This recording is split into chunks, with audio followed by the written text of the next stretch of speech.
Welcome to S cooking family. कैसे आप सब? उम्मीद है ठीक ठाक होंगे और अच्छी सेहत को एंजॉय कर रहे होंगे। जनाब आज हम आपके लिए बड़ी जबरदस्त सी ट्रेडिशनल किस्म की रेसिपी लेके आए हैं और वो रेसिपी है हलीम की। कुछ लोगों से हलीम कहते हैं, कुछ हलीम कहते हैं, लेकिन जो भी कहते हैं बनती बहुत ही मजे की है और कुछ लोगों को बनाना बहुत मुश्किल लगता है कि उसमें इंग्रेडिएंट्स काफी ज्यादा होते हैं। लेकिन आज हम आपके साथ उसका बहुत ही आसान तरीका शेयर करेंगे। तो चलें फटाफट से हलीम दलीम जो भी है उसको बनाना शुरू करते हैं। हाफ के जी बीफ लिया मैंने और आप वैसे मटन भी ले सकते हैं। इसमें एक दो हड्डियां भी हैं, हड्डियों का टेस्ट बड़ा अच्छा आएगा इसमें। और इसको मैंने डाल दिया है प्रेशर कुकर में। 2 बड़े साइज़ के प्याज लिए थे, 2 तेज़ पत्ते, 1 दालचीनी की स्टिक, 2 बादियान के फूल, 2 बड़ी इलायचियाँ, 3-4 छोटी इलायचियाँ, थोड़े से लौंग जो है वो इसमें शामिल करके, और 1 बड़ा चम्मच खाने का जो है वो सुरख मिर्च, 1 टीस्पून हल्दी और 1 बड़ा चम्मच खाने का नमक और 1 लीटर पानी डाल के 1 खाने का चम्मच अदरक लहसुन का पेस्ट डाल के इसको हम 50 मिनट के लिए प्रेशर कुकर लगा देंगे। 1 चम्मच मैंने चावलों का लिया है यहाँ पे, 1 ये मसूर की दाल है तकरीबन 2 चम्मच, और ये है गंदम का दलिया और साथ है बाजरे का दलिया।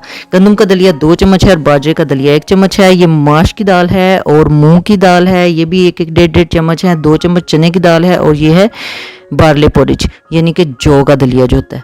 ठीक है, ये सारी चीज़ें हम एक बोल में डाल लेते हैं। अच्छा जी, इसमें जो दलिया है बाजरे और जौ का अगर आपको नहीं मिलता तो आप स्किप कर सकते हैं, लेकिन गंदम या गंदम का दलिया इसमें ज़रूर डालना है। ठीक है, इन सारी चीज़ों को हम अच्छी तरह से धो लेंगे और बाकी दालें शालें तो सारी आपके घर में ही होती हैं। ये देखें, इसको मैंने 5-6 पानी से अच्छी तरह से धो लिया। अब इसको भिगो के रख देते हैं 2-3 घंटे के लिए, और उसके बाद हमने इसको शामिल कर देना है।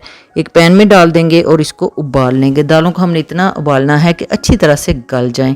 इसमें लगेगा तकरीबन आधा घंटा। और ये देखें दालें गल गई हैं। पानी थोड़ा था इसमें तो पानी खुश्क हो गया दालें गलने के दौरान। तो इसमें हम थोड़ा सा और पानी डाल लेते हैं क्योंकि हमने इसको बिल्कुल पेस्ट की तरह ब्लेंड करना है। आप ब्लेंडर में भी इसे ब्लेंड कर सकते हैं, लेकिन मैं यहाँ बीटर से इसको देखें बीट कर रही हूँ और ये देखें बिल्कुल फाइन पेस्ट सा बन गया इसका। ठीक है, अब ये देखें जी 50 मिनट बाद हमारा जो बीफ है वो अच्छी तरह से गल गया। इतना गला हुआ होना चाहिए कि हाथ से ये मसला जाए। ठीक है, इतना गला हुआ है। अब ये मोटे मोटे मसाले आप इसमें से निकाल लें, बीफ भी निकाल लें, और ये जो मसाला जिसमें प्याज वगैरह है इसको अब हम दालों वाले मिक्सचर में शामिल करके थोड़ा सा बीटर दोबारा चला लेंगे ताकि ये इसमें अच्छी तरह मिक्स हो जाए। कोई मसाला बीच में रह भी जाए तो कोई बात नहीं। गोश्त में से हमने हड्डियाँ अलग कर दी हैं और इसके रेशे इस तरह से अच्छी तरह से कूट लें, या आप घोटने से इसको अच्छी तरह से घोट लें। इस तरह से नरम रेशे हो जाने चाहिए, लैदा लैदा बिल्कुल। ठीक है जी, ये मैंने प्रेशर कुकर में इनको अच्छी तरह से कूट लिया है और जो दाल हमने ब्लेंड की हुई थी वो इसमें शामिल कर ली है। अब हम चम्मच की मदद से जो रेशे हैं इसको अच्छी तरह से मिक्स कर लेंगे। और अगर आपको लगे यहाँ पे कि ये सारी चीज़ें गाढ़ी हो गई हैं तो चूंकि हमने इसको दोबारा से पकाना है तो थोड़ा सा पानी इसमें मज़ीद शामिल कर लेंगे और इसको पकाएंगे दोबारा से तकरीबन आधे घंटे के लिए स्लो फ्लेम पे। ठीक है, अब यहाँ पे तकरीबन हमारे जो दालें शालें हैं वो गल चुकी हैं, मिक्स हो गया है गोश्त के साथ। और इसमें मैंने मिक्स गरम मसाला 1 चम्मच भर के डाल दिया है और इसमें जायफल, जवित्री और बादियान वगैरह सारी चीज़ें डली हुई हैं। मिक्स मसाले की रेसिपी भी आपको मेरे चैनल पे मिल जाएगी। ये वही वाला मिक्स मसाला जो मैंने घर में बनाया हुआ है। यहाँ पे हमने हाफ कप ऑयल लिया है और इसमें हम तड़का भी तैयार करेंगे और प्याज भी फ्राई करेंगे जो कि सर्व किया जाता है हलीम के साथ। और ये देखें जी प्याज इस तरह से लाइट सा मज़ेदार सा गोल्डन ब्राउन हो जाना चाहिए। और फिर ये जो तड़का है हम शामिल कर देंगे हलीम में, और थोड़ा बहुत प्याज इसके साथ भी शामिल कर सकते हैं, नहीं तो घी इसमें शामिल कर दें। और साथ ही जनाब हमारे जो जूलियन कट अदरक और ये है क्या इसको कहते हैं धनिया, ये भी इसमें शामिल कर दें और इसको मिक्स कर दें।